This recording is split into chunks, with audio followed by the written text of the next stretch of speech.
الصلاۃ وآتوا الزکات، تو وہ نماز کو زمین پر قائم کر دیں، نماز کو زمین پر قائم کر دیں، یعنی نماز کو ایک نظام کی شکل دے دیں۔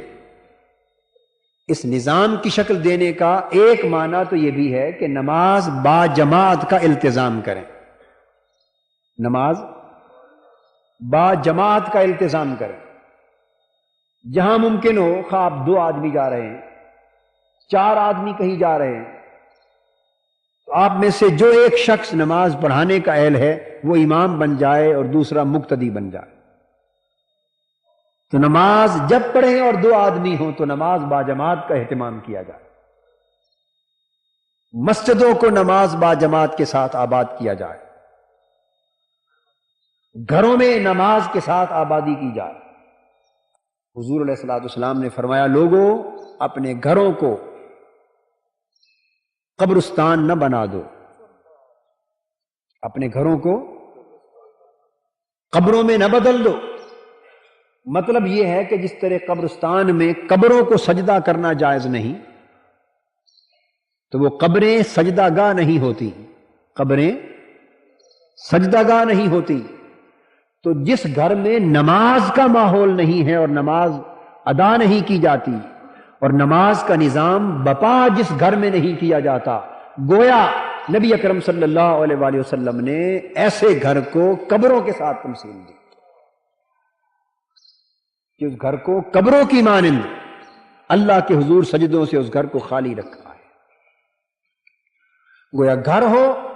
تب بھی نماز کے ساتھ آباد،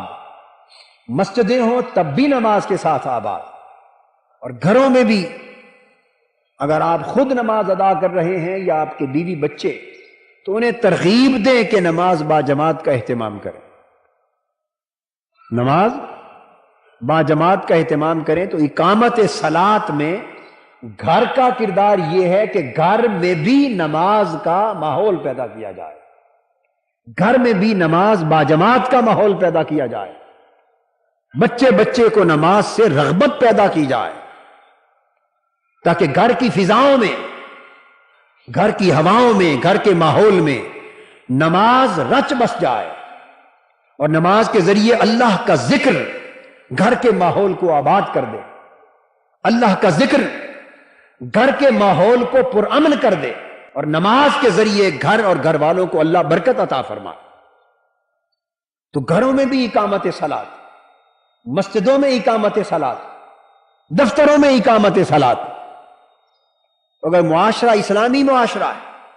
تو دفاتر میں کام کرنے والے اپنے دفتروں میں نماز با جماعت کا اہتمام کریں۔ آج کے معاشرے میں جوں جوں اسلام سے ہم دور ہوتے گئے اور معاشرہ اسلام کی قدروں سے دور ہوتا گیا، تو ہم نے نماز کو ایک رسم سے بدل دیا، نماز پڑھانے کو بھی رسم بنا دیا، اور نماز پڑھانے والا امام صرف تنخواہ کے ساتھ ایک مقرر کیا ہوا آدمی ہو گیا۔ وہ دور جب اسلام کی قدریں زندہ تھیں، وہاں کسی بھی شہر کا جو امیر، یعنی ڈپٹی کمشنر کہہ لیجئے، اس شہر کا انتظامی سربراہ جو مقرر ہوتا تھا، وہ نماز عید کی امامت کراتا تھا، نماز جمعہ کی امامت کراتا تھا، صحابہ کرام کے دور میں، تابعین تبع تابعین کے دور میں۔ اور سیدنا فاروق اعظم رضی اللہ تعالیٰ عنہ جب کسی شخص کو امیر متعین کرتے، گورنر متعین فرماتے، کمشنر متعین فرماتے، کلیکٹر متعین کرتے، ڈپٹی کمشنر متعین کرتے، کسی انتظامی شعبے کا سربراہ مقرر کرتے، تو فرماتے کہ تمہارے ذمے صرف دنیاوی امور میں لوگوں کی نگرانی کرنا نہیں، بلکہ انہیں اللہ کا دین اور رسول صلی اللہ علیہ وسلم کی سنت کا سکھانا بھی تمہاری ذمہ داری میں شامل ہے۔ ارشاد فرماتے علموہم سنت نبیکم، کہ ان لوگوں کو اپنے نبی صلی اللہ علیہ وسلم کی سنت سکھائیں، حضور علیہ الصلوۃ والسلام کے طور طریقے سکھائیں، حضور علیہ الصلوۃ والسلام کا نمونہ حیات علم کے ذریعے بھی، عمل کے ذریعے بھی ان کے سامنے رکھیں۔ اس وقت نماز اور دین کی تبلیغ رسم نہیں تھی، کاروبار نہیں تھا، یہ پیشہ نہیں تھا، ہر شخص مبلغ تھا۔ 1.25 لاکھ کے قریب صحابہ کرام سے حضور علیہ الصلوۃ والسلام خطاب فرما رہے ہیں۔ حجۃ الوداع کا موقع ہے، 1.25 لاکھ صحابہ کرام کا اجتماع ہے۔ آپ نے خطبہ حجۃ الوداع ارشاد فرمایا اور حکم دیا، اس میں سیدنا ابو بکر صدیق اور سیدنا فاروق اعظم اور سیدنا عثمان غنی اور سیدنا علی شیر خدا رضوان اللہ تعالی علیہم اجمعین جیسے اکابر صحابہ بھی تھے، اور نئے نئے قبول اسلام کرنے والے جوان اصاغر صحابہ بھی تھے، پڑھے لکھے بھی تھے، اور وہ بھی تھے جنہوں نے باقاعدہ مکتب نبوی میں آ کے زیادہ تعلیم حاصل نہیں کی تھی، شہروں کے رہنے والے زیادہ سمجھدار بھی تھے، اور دور دراز دیہاتوں جنگلوں کے رہنے والے آرابی بھی تھے، ہر قسم کے لوگ۔ مگر آقا دو جہاں صلی اللہ تعالی علیہ وسلم نے فرمایا، یہ اقامت صلاۃ کا ایک مفہوم عرض کر رہا ہوں، فرمایا فَلْيُبَلِّغُ الشَّاهِدُ الْغَائِبَ۔ 1.25 لاکھ صحابہ سے خطاب کرتے ہوئے فرمایا، میرے کلمات سننے والوں، میرے پیغام کو سماعت کرنے والوں، آج میرے خطبے کو سننے کے لیے جتنے لوگ موجود ہیں سن لو کہ میرا خطاب سن کر تم میں سے ایک ایک شخص میرے پیغام کا مبلغ بن جائے۔ جو جو کلمہ تم نے میری زبان سے سنا ہے وہ اس شخص تک پہنچا دو جو آج خود سننے کے لیے یہاں حاضر نہیں ہو سکا۔ جو موجود ہے وہ میری ہر بات غائب تک پہنچا دے۔ معاشرے میں اقامت صلاۃ کا نظام کیسے بپا ہوتا ہے؟ وہ تب بپا ہوتا ہے جب ہر شخص اپنی اپنی بساط کے مطابق حق کے پیغام کا مبلغ بن جائے، جب دعوت اور تبلیغ ایک پیشہ نہ رہے، ایک تنخواہ دار شخص کا صرف فریضہ نہ رہے، صرف مکتب و مسجد کا ایک کاروبار، تجارت یا منصب نہ رہے، بلکہ معاشرے کا ہر فرد مبلغ ہو۔ ماں باپ اپنی اولاد کے لیے مبلغ ہو، ماں اپنی گود میں پالنے والے بچے کو مبلغ ہو، والد اپنی اولاد کے لیے مبلغ ہو، اساتذہ اپنے شاگردوں کے لیے مبلغ ہو، معاشرے کا ہر بڑا شخص چھوٹے کے لیے مبلغ ہو، پڑوسی کے لیے مبلغ ہو، دوست کے لیے مبلغ ہو، دکاندار گاہک کے لیے مبلغ ہو، گاہک دکاندار کے لیے مبلغ ہو، افسر ماتحت کے لیے مبلغ ہو، غریب امیر کے لیے، امیر غریب کے لیے۔ جب معاشرے کا ہر فرد اپنی بساط کے مطابق، اپنے فہم بصیرت اور سمجھ کے مطابق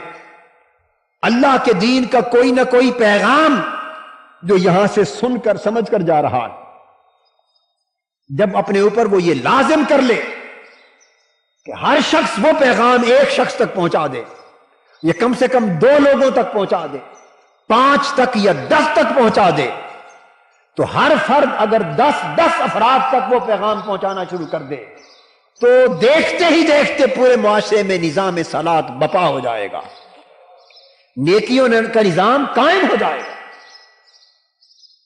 اگر آپ یہ سمجھیں کہ ہماری ذمہ داری تو صرف روزگار کمانا ہے، دکان پر بیٹھنا ہے، کاروبار کرنا ہے، ملازمت کرنا ہے، اور دین کا پیغام پہنچانا صرف علماء کا کام ہے، مولوی کا کام ہے، مبلغ کا کام ہے، امام کا کام ہے، واعظ کا کام ہے، خطیب کا کام ہے، تو اس سے بڑا ظلم دین پر اور کوئی نہیں ہو سکتا۔ تو اقامت صلاۃ کا تیسرا معنی،